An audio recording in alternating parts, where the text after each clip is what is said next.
Good morning छात्र एवं छात्रा। मैं पुष्पन राजपूत कमला देवी high school Balika Vidyalaya इटाल Gohan से आपका स्वागत करता है। तो जैसे कि हमने आपको पार्ट 1 और पार्ट 2 में आपको बताया था कि रासायनिक अभिक्रिया एवं समीकरण आपको पढ़ा रहे हैं, जिसमें हमने आपको रासायनिक अभिक्रिया के प्रकार के बारे में पढ़ा रहे हैं। तो उसमें हमने आपको बता दिए थे योगात्मक अभिक्रिया और वियोजन अभिक्रिया, इन दो के बारे में हमने आपको बता दिया था। अब आपके पार्ट आपका 3 है रसायन विज्ञान के, तो उसमें हमने आपको पहले ही बताया था कि आपको विस्थापन और द्विविस्थापन मंद एवं तीव्र अभिक्रियाओं के बारे में बताएंगे। तो आपको पहले देखना है विस्थापन अभिक्रियाएं, इसका दूसरा नाम है प्रतिस्थापन।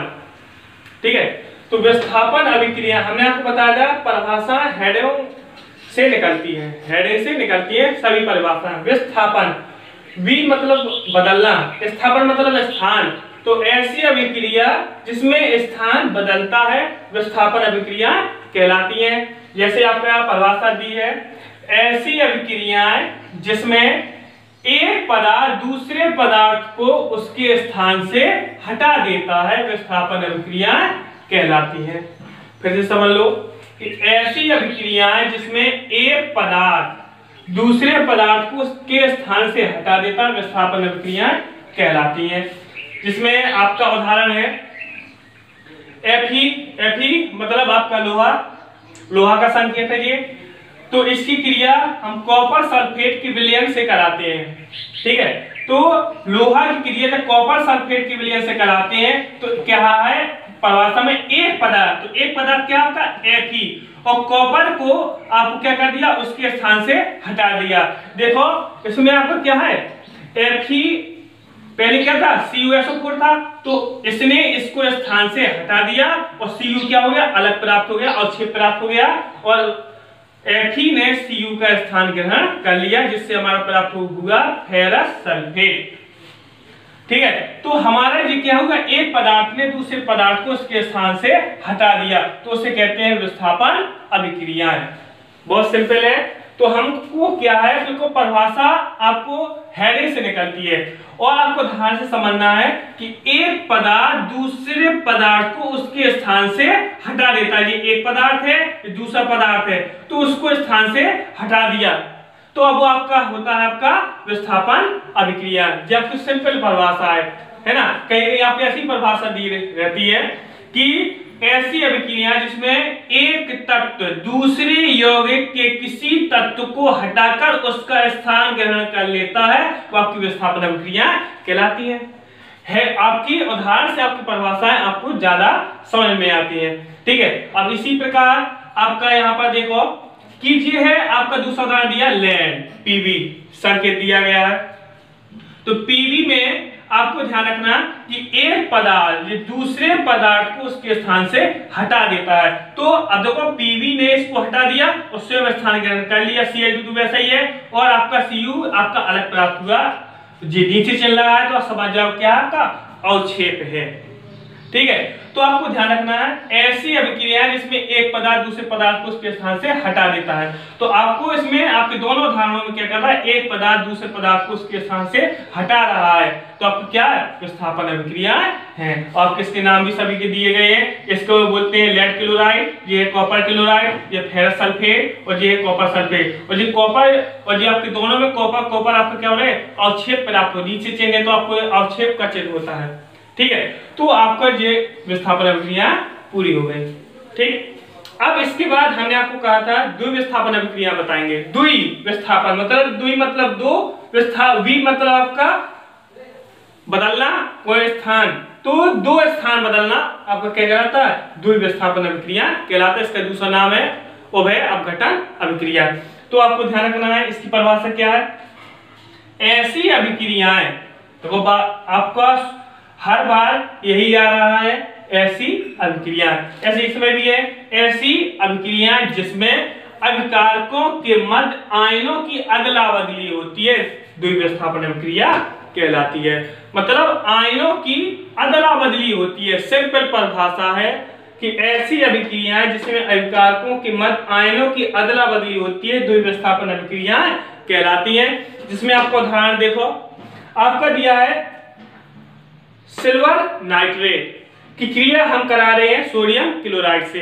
तो सिल्वर नाइट्रेट की क्रिया सोडियम क्लोराइड से कराते हैं तो हमारा प्राप्त होता है सिल्वर क्लोराइड और प्लस आपका सोडियम नाइट्रेट आपका प्राप्त होता है। तो यहाँ पर आपका आयनों की अदला बदली कैसे, तो देखो यहाँ पर आपका दिया गया है सिल्वर, तो सिल्वर में आपका ध्यान रखना प्लस का एक आपका आयन होता है और नाइट्रेट पर माइनस का एक, ठीक है, और सोडियम पर प्लस का एक होता है और क्लोरीन पर माइनस का एक होता है।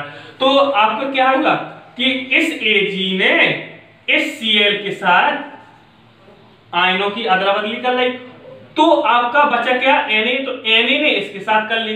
तो Ag क्या प्राप्त हो गया, पहले Ag आपका सिल्वर क्लोराइड और फिर आपका ये बाद में क्या प्राप्त हुआ, सोडियम नाइट्रेट आपका प्राप्त हो गया। तो आयनों की अदला बदली हो गई, क्यों, क्योंकि आपकी एक ही आयन है, आपके एक से आयन है, ठीक है। तो आपको आयनों की अदला बदली आपकी क्या कहलाती है, द्विविस्थापन अभिक्रिया कहलाती है, क्योंकि आपके इसमें दोनों यौगिक क्या कर रहे हैं, स्थान बदल रहे हैं। जिसमें आपके दो यौगिक स्थान बदल रहे हैं वो आपकी द्विविस्थापन है, जिसमें एक यौगिक आपका स्थान बदले वो आपका एक मतलब विस्थापन अभिक्रिया है।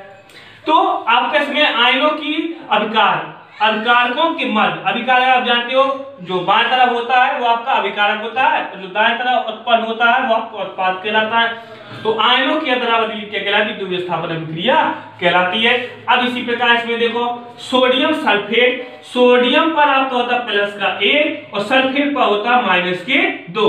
तो आपके कैसी गुणा होता है, 9 में आपको बताया गया होगा कि सोडियम पर होता है प्लस का एक आयन और सल्फेट पर होते हैं माइनस के दो आयन। तो आपको जब यौगिक बनाते हैं तो कैसी गुणा करते हैं, तो जिससे आपका प्राप्त होता है आपका यौगिक Na2SO4। तो इसलिए आपका सूत्र बना कि सोडियम सल्फेट की क्रिया हुई बेरियम क्लोराइड से। इसी प्रकार बेरियम क्लोराइड का भी सूत्र बना Ba पे होती है प्लस आपकी 2 संयोजकता और Cl पर होती है माइनस की 1 संयोजकता। तो प्लस का आपके 2 होते हैं Ba और आपका Cl कितना और माइनस का 1। तो कैसी गुणा किया तो आपका क्या प्राप्त हुआ, BaCl2। तो इसमें आपका प्राप्त हुआ। तो इसकी क्रिया आपकी जो प्लस की है तो इसमें ये क्षारीय मूलक होता है और आगे वाले यौगिक के क्षारीय मूलक ने पीछे वाले यौगिक के अम्लीय मूलक के साथ आयनों की अदला बदली की। तो पीछे वाले क्षारीय मूलक ने आगे वाले अम्लीय मूलक से आयनों की अदला बदली की। तो आपका क्या हुआ, तो प्राप्त हुआ BaSO4। तो आपका Ba की संयोजकता कितनी होती है, Ba की संयोजकता कितनी होती है 2 और SO4 की कितनी होती है 2। तो आपका 2 कट जाएगा तो क्या प्राप्त हुआ आपका BaSO4 आपका प्राप्त हुआ।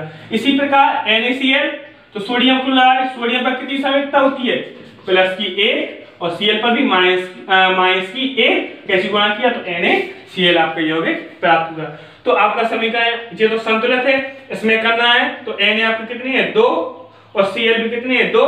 तो इसको पूरा करने के लिए हमें यहाँ पर 2 का गुणा करना है। तो इस प्रकार आपकी विस्थापन और द्विविस्थापन अभिक्रिया पूरी हो जाती है। तो आपको ध्यान रखना, परिभाषा आपकी सिंपल है, बस आपको उदाहरण अच्छी तरह ध्यान रखना है, ठीक है। तो आपको केमिस्ट्री में क्या करना पड़ेगा, रटना ही पड़ेगा। तो इसको आपको लिख लिख के समीकरणों को याद करना है, ठीक है। अब आगे हम आपको बताएंगे मंद एवं तीव्र अभिक्रियाएं, ठीक, नोट कर लीजिए। मंद एवं तीव्र अभिक्रियाएं आपको पढ़ना है। तो मंद, जैसे कि हेडिंग से आपको पता चला, मंद मतलब धीमा और तीव्र मतलब आपका तेज। तो ऐसी अभिक्रियाएं जो पूरा होने में अधिक समय लेती है मंद अभिक्रियाएं कहलाती है। जो धीमी चले, धीरे धीरे चले, मंद तरीके से चले, तो ऐसी अभिक्रियाएं जो पूरा होने में अधिक समय लेती है मंद अभिक्रियाएं कहलाती हैं। और तीव्र, तो ऐसी अभिक्रियाएं जो पूरा होने में कम समय लेती है तीव्र अभिक्रियाएं कहलाती हैं। तो हमने उदाहरण में एक ही उदाहरण दिया है, क्योंकि आपको ज्यादा उदाहरण हो जाएंगे तो उतना ही याद करना पड़ेगा। इसका कोई शॉर्टकट तरीका नहीं है कि आप आसानी से इनको कोई भी फॉर्मूला हो कि आप याद कर ले, नहीं, इसको आपको टाइप देना ही पड़ेगा, इनको रखना ही पड़ेगा, ठीक है। तो आपका इसमें उदाहरण दिया गया है कि CH3COOH, इसको हम कहते हैं एसिटिक अम्ल, एसिटिक अम्ल। और ये आपका एथिल एल्कोहल है, जिसको हम कहते हैं शराब भी कहते हैं, तो आप ले लेते हैं IUPAC नाम के तहत एथिल एल्कोहल। और ये आपका है एथिल एसीटेट, और ये आपका प्राप्त हुआ क्या, जल। तो ये क्या है, आपका धीमी अभिक्रिया का उदाहरण है, इसको पूरा होने में बहुत समय लगता है, ठीक है। तो एसिटिक अम्ल और एथिल एल्कोहल की क्रिया कराते हैं तो हमारा एथिल एसीटेट और प्लस क्या प्राप्त होता है, जल प्राप्त होता है ना। तो जैसे आपके और भी उदाहरण है आपका, जैसे मान लो आपका लोहा है, तो लोहा तो ऐसा तो है ही नहीं कि आपको बाहर निकाल लो और फिर अंदर कर लो जंग लग जाए, है ना। तो उसको क्या जंग कैसे लगता है, तो धीरे धीरे लगता है ना। एक दिन आपका रखा रहता है, 2 दिन का पता, महीना भर भी लग जाए आपको जंग लगने में। तो क्या है, ये सब धीमी अभिक्रियाएं हैं आपकी, ठीक है।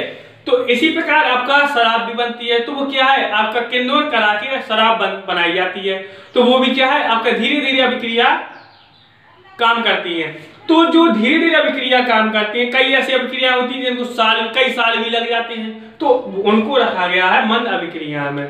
और कुछ आपके ऐसी भी अभिक्रियाएं हैं जो तुरंत पूरी हो जाएं, तुरंत पूरी हो जाती हैं। तो जैसे आपका यही उदाहरण है, इसमें अगर हम आपकी एथिल एसीटेट आपका बनता है, अगर इसको जल्दी बनाना है तो हम एक उत्प्रेरक मिला लेते हैं जिसका नाम है H2SO4 सल्फ्यूरिक अम्ल, ठीक है। और उत्प्रेरक का मतलब क्या होता है, उत्प्रेरक एक प्रकार के ऐसे अपवाद होते हैं, अपवाद समझ लीजिए कवाड़ी होते हैं।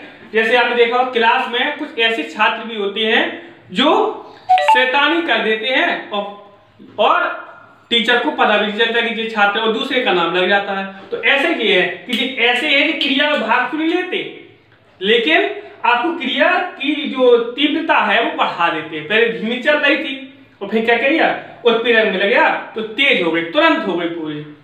तो वो होते हैं उत्प्रेरक, या तो वो क्रिया को धीमी कर देते हैं या क्रिया को बढ़ा देते हैं।